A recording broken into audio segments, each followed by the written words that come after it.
ఈరోజు చంద్రబాబు నాయుడు గారు అంటే రాజకీయ ప్రయోజనాల గురించి ఎంతమంది పిల్లల గారు కనాలి అని చెప్పనే విధంగా ఆయన దిశానిర్దేశం చేస్తున్నారంటే ఎంతకన్నా బాధాకరమైన విషయం ఒకటి లేదు. ఒక పక్క ఆ కుటుంబాల ఒక ఆర్థిక పరిస్థితి ఏ విధంగా ఉంటుంది, వాళ్ళు ఏ విధంగా పిల్లల్ని చదివించగలరు, ఏ విధంగా ముందుకు తీసుకెళ్లారని చెప్పిన ఒక ఆలోచన లేకుండా, ఇంకో పక్క ఏదైతే అధికారంలోకి రాగానే మేము చేస్తానని చెప్పిన కార్యక్రమాలు చేయకుండా ఈరోజు ప్రజానికాన్ని మోసం చేస్తూ ముందుకెళ్తూ ఈరోజు 30,000 ఇస్తాం, 40,000 ఇస్తామని చెప్పని ఈరోజు పేద ప్రజల్ని మోసం చేసే విధంగా ఒక ముఖ్యమంత్రి గారు వెళ్తున్నారంటే ఇంతకన్నా బాధాకరమైన విషయం నాకు తెలిసి ఈ దేశంలో ఇంకెక్కడగారు లేదు.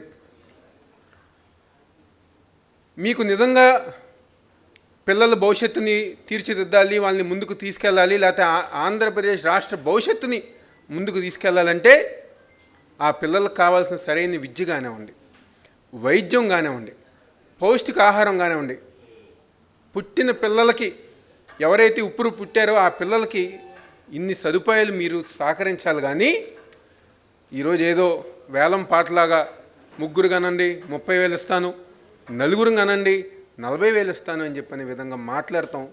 నిజంగా ఈరోజు ఎవరు గారా కేవలం రాజకీయ పార్టీలుగా మేము కాదు, ఎవరైతే సామాన్య ప్రజానికం ఉన్నారో, ఎవరైతే ముఖ్యంగా లేడీ గైనకాలజీ డాక్టర్స్ ఉన్నారో ఈరోజు వాళ్ళందరూ గారు బయటకు వచ్చి ఏంటిది ఒక ముఖ్యమంత్రి గారు ఈ విధంగా మాట్లాడారని చెప్పని చాలామంది డాక్టర్స్ గారు ఈరోజు బయటకు వచ్చి మాట్లాడటం గారు జరిగింది.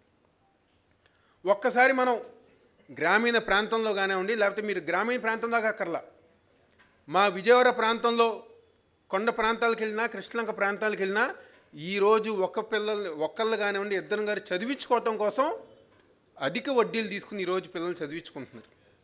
కాల్ మనీ వ్యాపారాలు ఈరోజు పిల్లల చదువుల మేర ఎంతోమంది కాల్ మనీ వ్యాపారాలు చేస్తున్నారు. కానీ మీరు ఒక ముఖ్యమంత్రిగా ఉండి 30,000 ఇస్తాను, 40,000 ఇస్తానని చెప్పని అంటే ఇచ్చిన తర్వాత వాళ్ళ పరిస్థితి ఏంటి అంటే, ఎవరైతే కాల్ మనీ వ్యాపారాలు చేస్తున్నారో వాళ్ళకి మళ్ళీ మీరు అండగా ఉండే విధంగా ఇలాంటి మాటలు మాట్లాడుతుంటే ఈరోజు సమాజం ఎటువైపు వెళ్తుందని చెప్పి ఈరోజు చంద్రబాబు నాయుడు గారిని ప్రతి ఒక్కరు గారు ప్రశ్నిస్తున్నారు. కాబట్టి ఇవన్నీ గారా ప్రజానీకం గమనిస్తున్నారు. ఇంకెంత బాధాకరమైన విషయం అంటే, చంద్రబాబు గారు మాట్లాడిన తర్వాత ఒక లేడీ డాక్టర్ మాట్లాడితే తెలుగుదేశం పార్టీ వాళ్ళు, జనసేన పార్టీ వాళ్ళు సోషల్ మీడియాలో ఆ లేడీ డాక్టర్ని బూతులతో మాట్లాడారు. ఆమె పార్టీలతో సంబంధం లేదు, దేంతోనూ గారు సంబంధం లేదు ఆమెకి. మీరు చెప్పిన మాట తప్పు చంద్రబాబు నాయుడు గారు అని చెప్పినందుకు తెలుగుదేశం పార్టీ వాళ్ళు, మిగిలిన వాళ్ళ అనుకూలంగా ఉన్న పార్టీ వాళ్ళు ఈరోజు బూతులు మాట్లాడే పరిస్థితికి ఈరోజు వ్యవస్థ దిగజారిపోతుందంటే సమాజం ఎటువైపు వెళ్తుందో ఒకసారి మనందరం గారు గమనించాలి. తప్పకుండా ఈరోజు లక్ష్మణ్ రెడ్డి గారు ఒక నాయకత్వంలో మంచి కార్యక్రమం ఏర్పాటు చేశారు. ప్రజలు ఎవరు గారు దీన్ని ఒప్పుకోవట్లేదు. రాబోయే రోజుల్లో ఇలాంటి ప్రజా వ్యతిరేక నిర్ణయాలు ఏది తీసుకున్నా వైఎస్ఆర్ కాంగ్రెస్ పార్టీ జగన్మోహన్ రెడ్డి గారు ఒక నాయకత్వంలో మీ అందరూ గారు ప్రజల పక్షాన పోరాటం చేస్తున్న సందర్భంగా చెప్తూ సెలవు తీసుకుంటున్నాను.